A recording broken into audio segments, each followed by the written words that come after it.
Hello दोस्तों, मैं आनंद चौबे आपका बहुत बहुत स्वागत करता हूं हमारे यूट्यूब चैनल पे।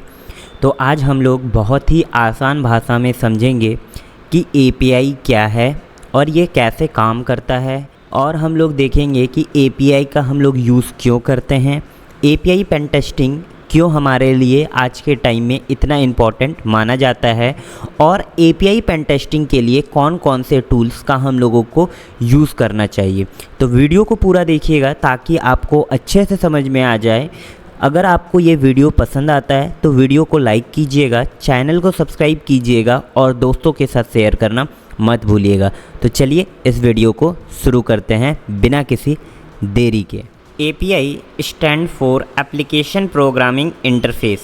It is a set of rules and tools that allow different software applications to communicate with each other. In simple terms, API works like a messenger. It takes a request from one program, tell another program what to do, and then sends the response back. API का जो full form होता है वो होता है application programming interface. अगर मैं आपको इजी वे में एक्सप्लेन करूं कि एपीआई क्या है, तो एपीआई एक मैसेंजर या फिर आप बोल सकते हो यह एक ब्रिज की तरह काम करता है, जो दो अलग अलग सॉफ्टवेयर एप्लीकेशन को एक दूसरे से कम्युनिकेट करने में हेल्प करता है। अगर मैं एपीआई को एक एग्जांपल से समझाऊं तो मान लो आप किसी रेस्टोरेंट में खाना खाने गए हो, आपने वेटर को खाने का ऑर्डर दिया, वेटर किचन में जाता है और वहाँ से खाना मांगकर लाता है और फिर आपको वो खाना प्रोवाइड कर देता है। तो यहाँ पर जो वेटर है वो एपीआई की तरह काम कर रहा है, जो कि वो आपका रिक्वेस्ट ले रहा है, दूसरे सिस्टम से वो क्या कर रहा है, डेटा या फिर हमारा जो रिस्पॉन्स है लाकर हमें प्रोवाइड करता है। ये एपीआई कुछ इस तरह से काम करता है। तो यहाँ पे इस रेस्टोरेंट के अंदर जो हमारा वेटर है वो एज ए एपीआई हमारा वर्क कर रहा है। ठीक है, अगर हम लोग एपीआई के रियल वर्ल्ड एग्जांपल को समझें तो जैसे कि हमारे पास ज़ोमैटो एप्लीकेशन है, आपने कभी ना कभी ज़ोमैटो से फूड ऑर्डर किया ही होगा। तो जब आप ज़ोमैटो एप्लीकेशन में किसी भी रेस्टोरेंट का लोकेशन देखते हैं तो क्या लगता है, ज़ोमैटो जो लोकेशन यूज़ करता है वो उसका खुद का है।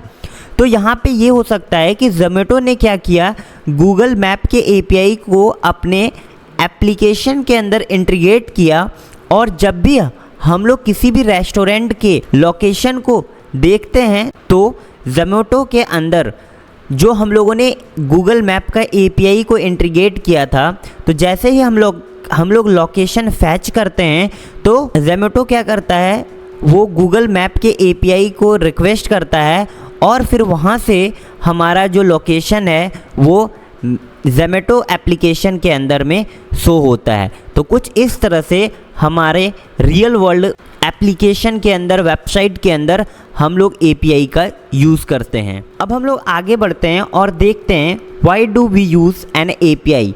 हमें एपीआई को क्यों यूज़ करना चाहिए।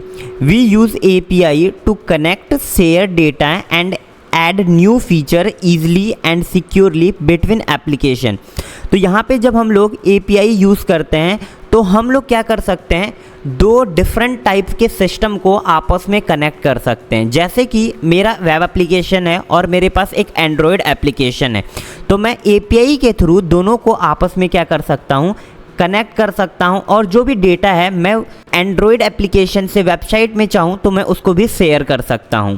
और जब भी हम लोग एपीआई का यूज़ करते हैं तो कोई भी न्यू फीचर जब हम लोग इम्प्लीमेंट करना होता है वो बहुत ही ईजिली हम लोग एपीआई के थ्रू इंटीग्रेट कर सकते हैं। अगर हम लोग बात करें इसके बेनिफिट्स के, तो कम्युनिकेट बिटवीन सिस्टम, मैंने जैसे अभी थोड़ी देर पहले ही यहाँ पे डिस्कस किया कि तो हमारा जो एपीआई है वो दो डिफरेंट सिस्टम को आपस में क्या करता है, कनेक्ट करता है। फिर दूसरा जो इसका मेन पॉइंट अगर हम लोग बात करें तो ये है सेव टाइम एंड एफर्ट्स। तो डेवलपर को अगर हमें कोई फीचर ऐड करना है तो डेवलपर को स्टार्टिंग से स्क्रैच से उस चीज़ को बिल्ड नहीं करने की रिक्वायरमेंट है। अब मान के चलो मेरे एंड्रॉयड एप्लीकेशन के अंदर मुझे क्या करना है, मैप को इम्प्लीमेंट करना है, तो मैं खुद का मैप नहीं डेवलप करूँगा, मैं क्या करूँगा, रेडीमेड जो एपीआई है गूगल मैप का मैं उसका यूज़ करके अपने एंड्रॉयड एप्लीकेशन के अंदर मैप का फीचर लगा सकता हूँ। तो इससे क्या होगा कि मेरा टाइम भी बचेगा और मेरी मेहनत भी कम लगेगी। अब हम लोग बात करते हैं, हमारा जो सिक्योरिटी है वो भी हमारे API में प्रोवाइड किया जाता है। अब नेक्स्ट जो हमारा पॉइंट है वो है इंटीग्रेशन का। अब देखिए, API किसी भी वेबसाइट या एंड्रॉयड एप्लीकेशन में API इंटीग्रेट करना बहुत ही ज़्यादा ईजी है। तो यही कुछ रीज़न्स हैं जिसके वजह से हम लोग API का इतना ज़्यादा आज के टाइम में यूज़ करते हैं। अब हम लोग बात करते हैं why is API pen testing necessary. अब देखो, कोई भी अगर हमारे पास सिस्टम होता है तो उसमें एक टाइम के बाद कोई ना कोई वनएबिलिटीज़ आ ही जाती है। जैसे कि आपको पता है, आपने जो भी यूज़र्स ये वीडियो देख रहे हैं वो हो सकता है वेब पेन टेस्टिंग परफॉर्म किए होंगे कभी ना कभी अपने लाइफ में, तभी आप API पेन टेस्टिंग के ऊपर वीडियोस देख रहे हो। तो यहाँ पे देखिए, तो हमारे API के अंदर भी वनएबिलिटीज़ होती हैं। ऐसा नहीं है कि API के अंदर वनएबिलिटीज़ नहीं होती हैं। API pen testing is a security testing process used to identify and fix vulnerabilities in API before attacker can exploit them। यानी कि हम लोगों को क्या करना पड़ता है, हमें API पेन टेस्टिंग परफॉर्म करना पड़ता है, API की सिक्योरिटी टेस्टिंग परफॉर्म करनी पड़ती है। क्योंकि अगर हम लोगों ने API को इनसिक्योर छोड़ दिया तो हमें हमारा जो सेंसिटिव डेटा है वो लीक हो सकता है। अब हम लोग दूसरे पॉइंट की तरफ चलते हैं।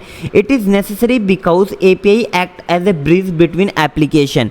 हम लोग जब समझ रहे थे कि API क्या होता है, तो मैंने यहाँ पे एक बात बताया था कि दो एप्लीकेशन के बीच API एज ए ब्रिज का काम करता है। तो दो एप्लीकेशन के बीच हमारा जो API है वो क्या करता है, एज ए ब्रिज का काम करता है। और जब ब्रिज का काम हो रहा है तो यहाँ पे क्या करता है, जो API है हमारे सेंसिटिव डेटा को हैंडल करता है, जैसे यूज़र के इन्फॉर्मेशन हो गया, पेमेंट डिटेल्स हो गया, लॉगिन डिटेल्स हो गया। तो ये सबको क्या करता है, API हमारा हैंडल करता है। तो अगर किसी भी अटैकर के हाथ में इनसिक्योर हमारा API लग जाता है तो वो जो मलेशियस अटैकर है उस चीज़ का फ़ायदा उठा सकता है, हमारा डेटा को स्टील कर सकता है। और भी बहुत सारे रीज़न है जिसके वजह से हमें API पेन टेस्टिंग परफॉर्म करनी चाहिए। तो उम्मीद करूँगा अब आपको ये बात समझ में आ गया होगा कि API पेन टेस्टिंग हमारे लिए क्यों इम्पॉर्टेंट है, हमें API पेन टेस्टिंग क्यों करनी चाहिए। अगर हमारा API इनसिक्योर है तो हमारे जो सेंसिटिव डेटा है उसका लीक होने का चांसेस हाई हो जाता है। इसी वजह से हमें API पेन टेस्टिंग परफॉर्म करनी चाहिए। अगर मैं यहाँ पे बात करूँ कि API पेन टेस्टिंग के लिए हम लोग कौन कौन से टूल्स का यूज़ करेंगे, तो जब भी आप web application pen testing perform करते हैं तो आप क्या करते हैं, आप मल्टीपल टूल्स का यूज़ करते हैं, जैसे कि OWASP जैप हो गया, बॉबशूट हो गया, काइडो हो गया। लेकिन हम लोग जब यहाँ पे API पेन टेस्टिंग की बात करते हैं तो हम लोग यहाँ पे यूज़ करेंगे OWASP जैप का, बॉबशूट का, काइडो का। रिकॉन के लिए हम लोग डिफरेंट टूल्स का यूज़ करेंगे। लेकिन मेन हमारा जो फोकस होगा API पेन टेस्टिंग के लिए, जो सबसे बेस्ट और इम्पॉर्टेंट टूल होने वाला है, जो मैं पर्सनली यूज़ करता हूँ, मैं वो यूज़ करता हूँ बॉबशूट और पोस्टमैन। तो अगर आपको भी पोस्टमैन के ऊपर कंप्लीट डिटेल वीडियो चाहिए तो नीचे कमेंट करना, मैं आप लोगों के लिए पोस्टमैन के ऊपर डिटेल वीडियो ज़रूर लेके आऊँगा। अगर आपको इस वीडियो से ज़रा सा भी नॉलेज मिला होगा तो प्लीज़ वीडियो को लाइक कीजिए, चैनल को सब्सक्राइब कीजिएगा और दोस्तों को शेयर करना मत भूलिएगा। Thanks for watching this video.